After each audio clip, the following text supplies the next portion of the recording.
The Rhythm of Timelines. As an author, cinematographer, media arts specialist, licensed cultural practitioner, and publisher, I make sense of the art of composing and framing images, lighting, camera and lens selection, and the exposure and framing of shots is a proviso in my production and by extension a way of life. Now that I have established context, the Emancipation Statue is a public sculpture symbolizing the breaking of the chains of slavery at emancipation. It is located within the precincts of Barbados, east of Bridgetown, at the center of the JTC Ramsay roundabout formed at the junction of the ABC Highway on Highway 5.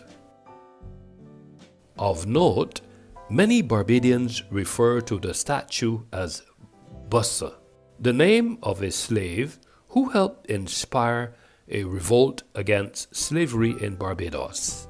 There is this notion that the Emancipation Statue is an image which was loaded with codes, signs, and signifiers. This image has cultural and historical implications because it is associated with the inscription, the chant, I quote, "Lick and lock up done with, hooray for Gin. The Queen come from England to set we free. Now lick and lock up done with, hooray for Gin." End quote. Of thousands of Barbadians when slavery was abolished in 1838, signifying their freedom, joy, and happiness. 5 years after the passage of the Slavery Abolition Act of 1833. Through the lens of semiotics, there are common signs that are understood globally, such as traffic signs, emojis, and corporate logos. Written and spoken language is full of semiotics in the form of intertextuality, puns, metaphors, and references to cultural commonalities. In the context of semiotics, the Emancipation Statue is a public sculpture symbolizing the breaking of the chains of slavery at emancipation. It is located within the precincts of Barbados, east of Bridgetown, at the center of the JTC Ramsay roundabout formed at the junction of the ABC Highway and Highway 5. The more that I delved, I have unearthed that statues similar to the Emancipation Statue in Barbados have been produced in many cultures from prehistory to the present. The oldest known statue dating to about 30,000 years ago. Statues represent many different people and animals, real and mythical. In my navigation, I have also discovered that there's a school of thought which suggests that when you see the Emancipation Statue or similar statues, plausibly our actions and thoughts are what we do automatically are often governed by a complex set of cultural messages and conventions and dependent upon our ability to interpret them instinctively and instantly. It is written in the English language, so you need to know English in order to understand it. The Emancipation Statue is a dialogue between past and present in public space. The Emancipation Statue can represent the outcomes of conflicts humanity experienced in a specific time period, but this depends on the context, not to mention the color of the Emancipation Statue, which is most prominently associated with strength, stability, and support. Bronze is a color that stands on its own. It requires little assistance and is exceptionally grounded. If bronze were a person, it would undoubtedly have a great head on its shoulders. In spiritual and metaphysical traditions, brass is the metal that brings out natural good and inner truth. Even the phrase "getting down to brass tacks" tells of clearing away the old debris and getting down to the pure and natural truth. It is logical to assume, therefore, that many Barbadians refer to the statue as Bussa, the name of a slave who helped inspire a revolt against slavery in Barbados in 1816, though the statue is not actually sculpted to be Bussa.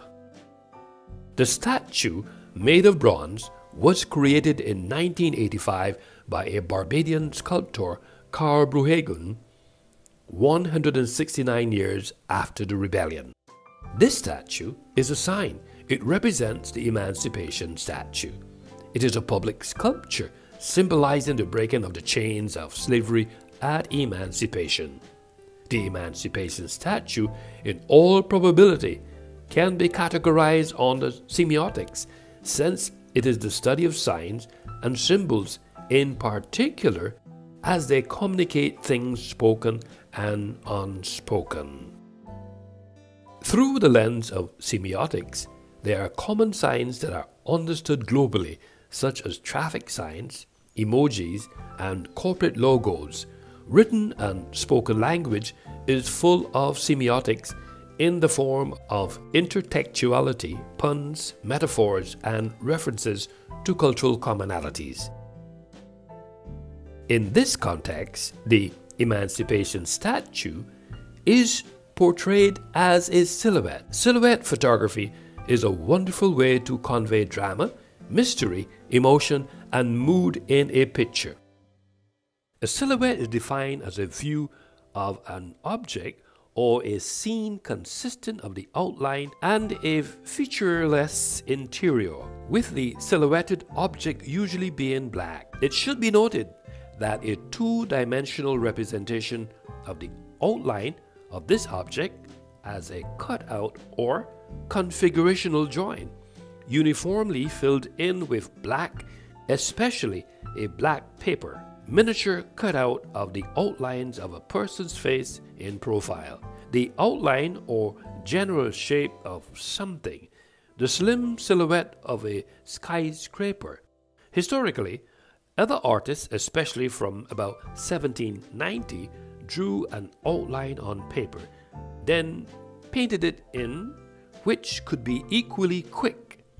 From its original graphic meaning, the term silhouette has been extended to describe the sight or representation of a person, object, or scene that is backlit and appears dark against a lighter background.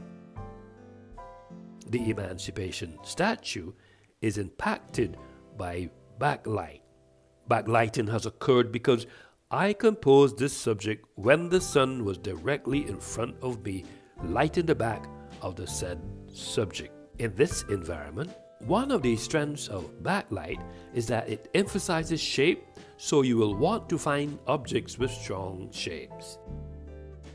In view of the aforementioned, I decided to contextualize the rhythm of timelines, ISBN 9781 63848 6305.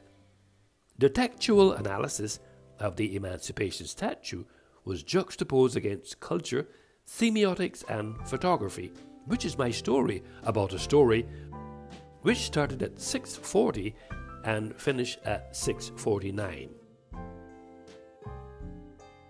The Emancipation Statue is totally backlit, creating a powerful silhouette. At 6:42, 6:43, and 6:44, the subject is still inundated in shadow, comporting itself as a silhouette. However, it should be noted that in this ambience, the influence of the natural lighting, which is the sun, is one of the most important tools and ways to create mood.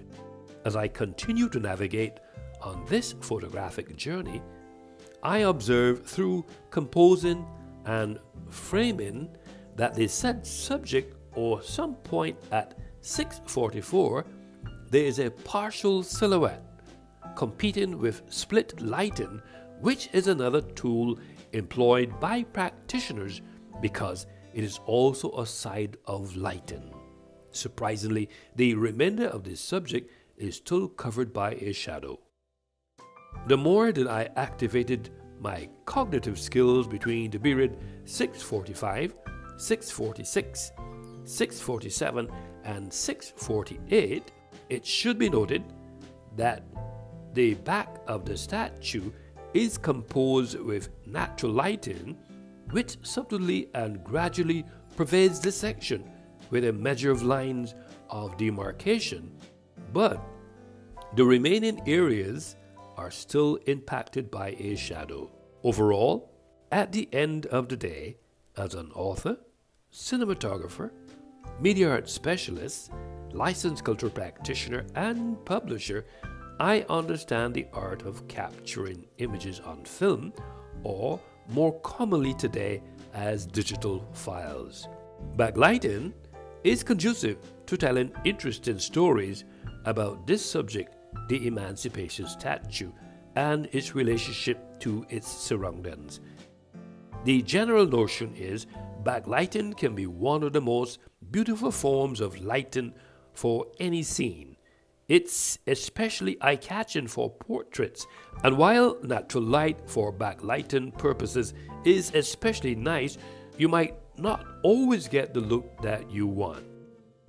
Semiotics applied to the Emancipation Statue because of the ontological state of this monument. Semiotics is useful in this context since it has to do with investigating the meanings of monuments as actively created by the interplay of the material, the symbolic, and the political dimensions. It provides a methodological basis to consider designers and users as equally contributing to the meaning-making of monument. This language of science is called semiotics. Understanding semiotics and representation is key to properly understanding and analyzing any image. The mood of the Emancipation Statue comes from the combination of the evocative details plus beautiful light. I am also cognizant of the fact that many color photos appear not to create the intended desired effect. Moreover, it is plausible that the same may be saturated with hues within the image. This ethos activated my cognition. Finally, the rhythm of timelines is not only a cliche, but my story about a story which was composed and framed of the Emancipation Statue located within the precincts of Barbados, east of Bridgetown, at the center of the JTC Ramsay roundabout formed at the junction of the ABC Highway and Highway 5. The same was analyzed through several lenses, including culture, metaphoric, photographic, semiotic, and practical lens. This journey started on March 6, 2021 and lasted 15 minutes and finished on March 6, 2021 at 6:49 hours. The underpinning of my story is grounded in the theory of academic, culture, media arts, and semiotics. As an author, cinematographer, media arts specialist, licensed cultural practitioner, and publisher, I made sense of the art of composing and framing the Emancipation Statue in the rhythm of timelines with the tools of lighting, camera, and lens selection, and the exposure and framing of shots is a proviso in this production. This way of life is the podcast. The rhythm of timelines was a pretext to discuss elements of photography was framed in ISBN 9781 63848 6305.